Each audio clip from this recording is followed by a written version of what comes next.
Hello, everyone. Welcome to another edition of the Live Ones. It is Tuesday, February 16th, 2022, and the big story today came in the early morning hours this morning, an absolute and utter humiliation for Team USA in the Winter Olympics. No other way of putting it. As the men's hockey team, who came in as the number one seed in the tournament, remember there are no NHL players playing for any country, so we've actually got a little bit of an advantage with a bunch of collegiate hockey players and retired NHL guys representing us over there in Beijing.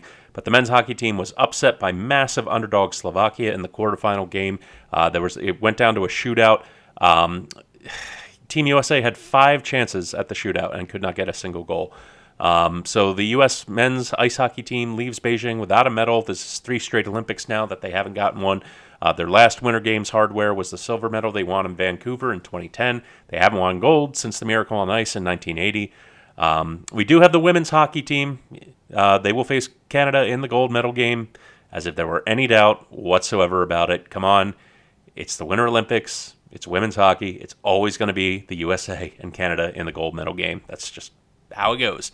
America is hoping to pull ahead of Germany in the overall medal count, but Norway is untouchable right now. Unsurprising. They usually take the medal count victory in every Winter Games. We had a great night capping last night. If you were following us on Twitter, we were 4-1 in college hoops, 6-3 overall. We're back up to 500 on the week after a bad Monday.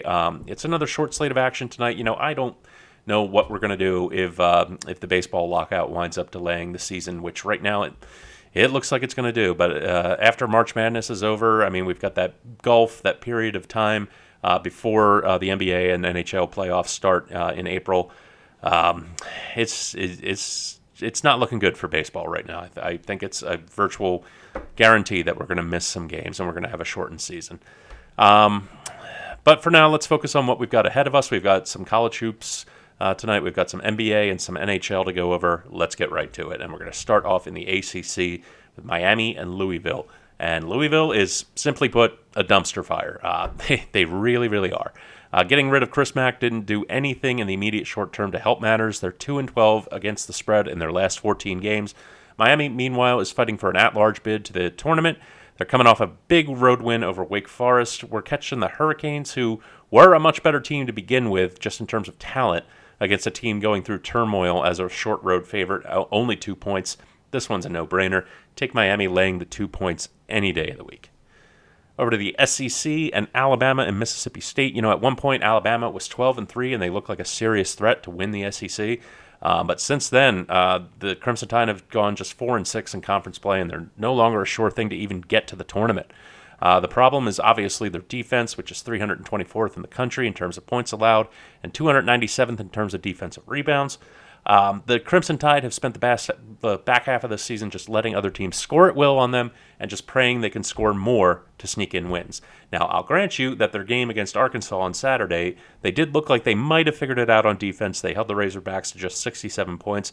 But that was an outlier because they didn't stop Arkansas from taking shots.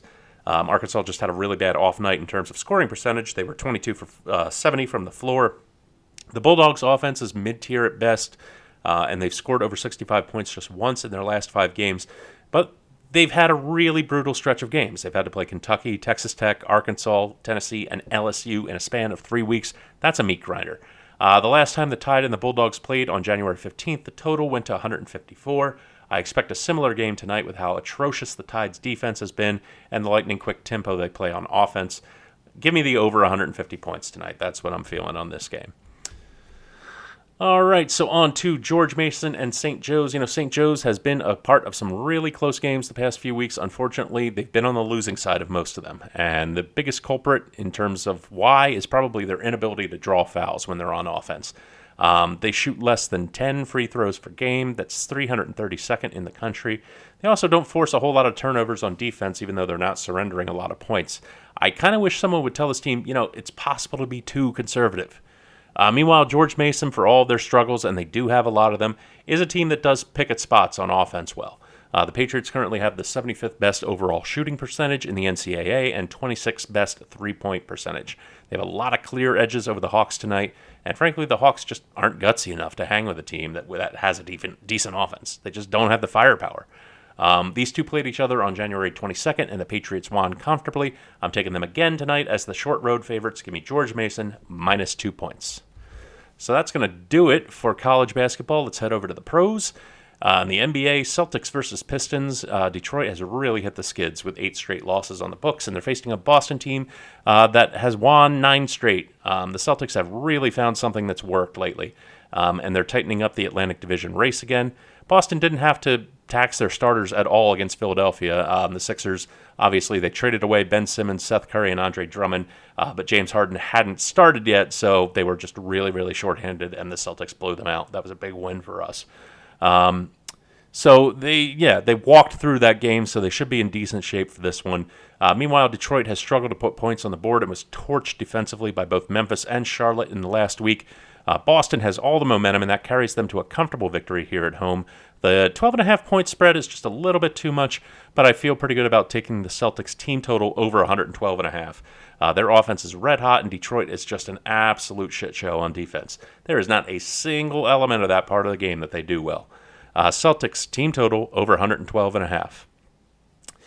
Out to the West Coast, and the Jazz versus the Lakers. And the Jazz are winners of 6 straight, while the Lakers coming into this matchup just hoping to get a win after losing 3 in a row and 4 out of their last 5 games. They did look competitive against the Warriors, but honestly, the Warriors have just kind of been slacking off with the Draymond Green injury. They've just kind of been almost limping into the All-Star break, not really giving it their all. The Jazz are just incredible at every aspect of the game right now. Since Donovan Mitchell returned in early February, they've improved to have the number 1 overall offense in the NBA, and their 3rd in overall defense in the 2 weeks since he came back.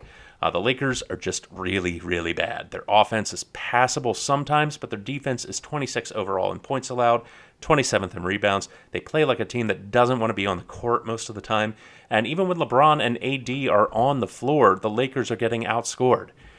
It's really sad to watch at this point. Give me the Jazz as 4.5-point favorites. I think this is a bargain price, all things considered. And last but not least, over to the NHL. 4-game slate tonight. The one that I'm looking at is the Wild and the Jets.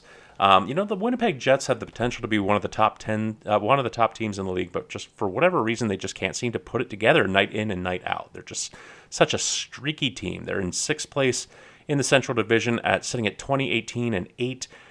They would not make the playoffs if the season ended today. The problem's largely been the consistency of the offense, which is ranked 22nd in the NHL right now, and that's a problem coming into tonight because the Wild's offense has been one of the most exciting in the league to watch the past couple of months. They averaged 3.8 goals on 32.6 shots per game, which is fantastic offensive efficiency. With a league average save percentage of 91% from goalies, you'd expect 32.6 shots per game to produce about a goal less than that. On a per-game basis for a team. So the Wild are just finding ways to shoot at a high percentage. They're just finding ways to find the back of the net. No reason that shouldn't continue tonight. I don't trust the Jets as far as I can throw them. Give me the Wild as straight-up winners tonight. That's going to be it for me tonight. Everyone bet safe, stay safe. Follow us on Twitter at Live One Sports. Check us out on Roku and Fire TV at the Live Ones. Have yourselves a great Wednesday night, and I will see you tomorrow.